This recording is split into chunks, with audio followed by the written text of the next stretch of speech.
Thank you, Mr. Chairman. Let me first ask a very simple question, hopefully a simple answer. Compared to January of '09 to where we are today, is the economy better off? Vastly. Measurably better. January '09, the unemployment rate was lower. That's not what I asked you. I don't want to get into the unemployment rate. I want to ask you the general overall question. Is the economy better today than it was in '09? It's a very simple question. It's a yes or no. Well, I think I insert the dimensions I'm looking at. We're in worse shape. The unemployment rate is higher. Our growth rate is better. It's 1.6 rather than, I guess it's about -6 at that point. That's definitely an improvement. But it's very disappointing, Senator. I mean, this is 3 years. The crisis really started in August 2007. So in terms of what's better and what's worse, I think it's not in a good shape, and we need to think about fixing it. So I want to make sure I got your comments right. I'm not disagreeing that there's more work to be done. That's a question over here.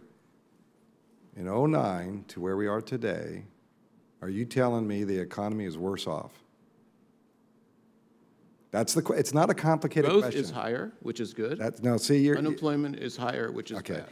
I'm not going to get an answer from you. I can tell that because now maybe I'm missing something now, and I know I have these discussions in budget. And I appreciate, Mr. Chairman, your graciousness to allow me on this committee and kind of midstream.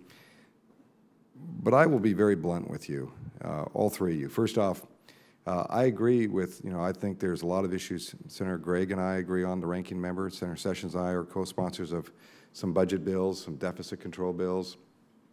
But I'm one of the few in this whole United States Senate that's a small business person, that's had to go scrape capital together, that actually had to go talk to a bank and understand what it's like. I had to fill out a 1099 to actually decide what's going to get an employee to work for me and how to grow the customer.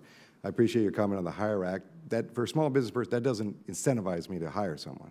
There's only one thing that incentivizes me, is my business increasing. And I'll be very blunt with you. People who, and I hear this, and it's the political jawbone that goes on in this place, because everyone's trying to figure out what side they need to be on. The economy is better. The amount of cash that corporations have today than they had before is greater. Their stock prices are better today than they were in '09. When people get their third quarter retirement, 401k, education statements, which they will get in a few weeks, it's like the best direct mail program ever, because they're going to see that their portfolios are better than they were in '09. Now, what I hear a lot, and I will say also on the recovery, I also like the way creation of history happens around here. I was in those negotiations in February on that stimulus bill. And all due respect to my colleagues on their side, if I now know all these people who wanted infrastructure, because I'm a mayor, a former mayor, we build stuff. That's what we love to do. Because when we build stuff, it changes the economy immediately. Now that there's all this new support suddenly for infrastructure, that stimulus bill should have had $800 billion of infrastructure. But that's not the case. Because the other side had all this about tax cuts and all this other stuff. And that amount of infrastructure dollars shrunk and shrunk. But it's interesting to find out today that so many people supported it. I just missed them back last February because that's just a fact. I agree. I think everyone agrees infrastructure investment is a great way to stimulate an economy. My problem is of how we distributed it. I'm a believer that you got to put it out on the local end. Because if you want it to hit the streets, to people who actually can get the jobs done, I'm biased. I'm a former mayor. Mayors know how to do it. School boards know how to do it. But so I just, when I hear some of this jawbone that goes on in these committee meetings and some of the recreation of history, it's amazing to me. If this is the case, we would have had 100 votes for infrastructure bill at $800 billion. And I know the Democrats worked very hard on it. I sat in a meeting about education construction dollars. And what we heard from the other side is, well, we've never really done that. We don't do that. My view was a double. If we put money in the school budget or school construction, first off, it gets distributed on a local level, which means actually you would build something.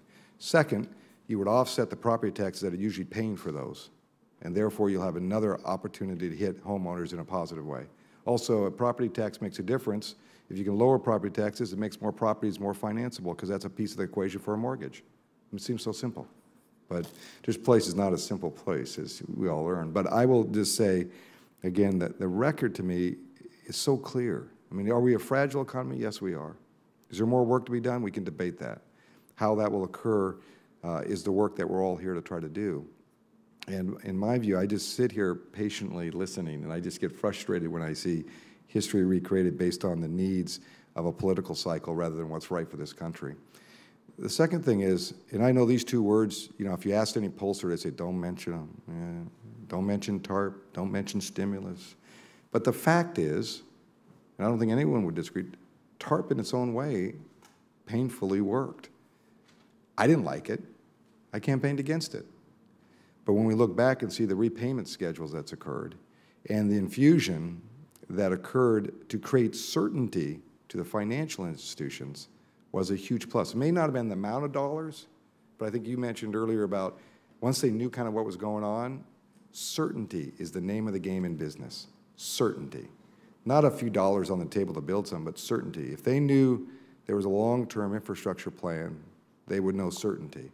If they knew there was a tax policy, not one that's going to be extended for a year or 6 months, or people don't plan multi-billion-dollar businesses on a thing Congress does for 6 months. It's the most ridiculous thinking I've ever seen. It's based on certainty. And so I got on a little rant because I got a little frustrated when I hear people recreate history and then repackage it in a way that makes it sound so bad. I will tell you, I've never seen more panic sitting in a political office in January of '09 when I came here and was sworn in. More panic in members that have been around here for ages because this economy was over the cliff and hanging on by just a thread. So I feel like we have moved a little bit further. Now, saying that, I got two quick questions. I'm sorry I went on a rant. I just get a little frustrated when people want to recreate things for political purposes. Two things. Do you believe my statement that I made on businesses want certainty to determine the long-term investments they make? And this should be as simple. I try to keep my questions simple. I know as economists you want to give long answers, and I recognize that. But can you answer that? And then it leads to the next question. Can I just make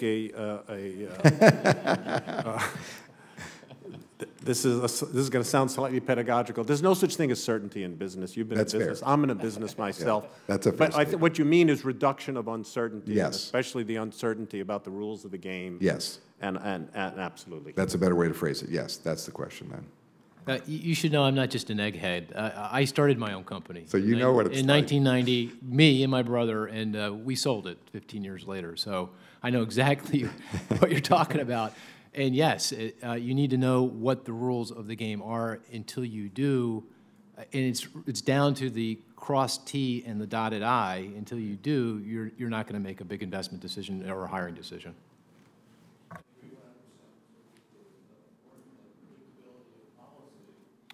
Microphone. Microphone. Dr. Taylor. And predictability of policy. I agree 100%. Certainty is a great benefit to businesses. And I think that the greater policy can be predictable, the more certain the environment will be for businesses. Excellent. Let me, Mr. Chairman, just ask one quick question, then I'll stop, and I appreciate it. Go ahead. I thank you for the additional time here.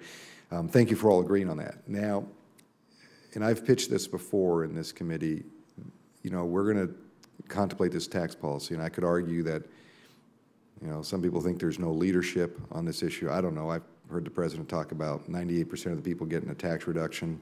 Some are fighting over the last 2%. I mean, you know, in politics, if you get 98% on anything, that's a pretty good deal. But leaving that aside, I'm a believer that, again, certainty is the name of the game. I have saddled up to the Wyden-Gregg tax policy legislation, which takes corporate rates down to a flat of 24%, taking it from the second highest in the world down to about midstream, compressing the 6 individual rates down to 3, 35, 25, 15. Gets rid of a lot of loopholes, simplifies it, deals with capital gains, reinvestment, really focused on small business and how to make sure those dollars. I recognize we have to debate the Bush tax cuts because that's what's in front of us. But isn't it wiser for us to really think about a longer-term reform? There has not been really tax reform for so long that the uncertainty in businesses, they just don't know what we're doing. You know, are we going to have an energy tax credit? Are we going to have a capital gains reduction? Are we going to have what? Isn't that the better approach if we're serious about reviving the economy, just to have some rules of the game, at least on tax policy? I'm putting infrastructure aside because that's a different ballgame. Who wants to respond to that? Very briefly, your points about the corporate rate and the need for tax reform are very well taken. I think in this environment, though, Senator, for certainty, which is really what you're emphasizing, just the certainty that the tax system will not change for a while. Just leave it alone for a while. That will create certainty. We know what the tax rates are. Leave them where they are. I think that's, to me, in this situation where the very creditworthiness of the United States is going to be at stake, maybe postpone these important things and just create stability right now. That's what I would argue for. Okay. I'm actually quite sympathetic to that. I've been a long-time advocate, forever, as far as I can remember, of tax reform and especially tax simplification. But I must say, given all the tumult of recent years, I'm pretty sympathetic to what John just said, that we sort of can't do everything at once. You can't throw everything into the hopper at once. And for example, doing something about the long-run budget deficit may right now be more important than tax reform. That's something I never thought I'd hear myself saying, but I think there's validity to that right now. I would just say, I would think to address our long-term fiscal problems, we're going to need tax reform. I don't know how we're going to be able to do it in a credible way unless that reform includes spending restraint and some substantive changes to the tax code. And I think part of that would be consistent with what you're saying. I do think it would be prudent to lower the corporate tax rate. I do think that that would be an appropriate way to move. Of course, you have to put that into the context of the long-term fiscal situation. Correct. Yeah. Let me end there. Mr. Chairman, thank you for letting me extend farther than I should have, but I thought it was some interesting That was very dialogue. good. Thank you very much. It was very good.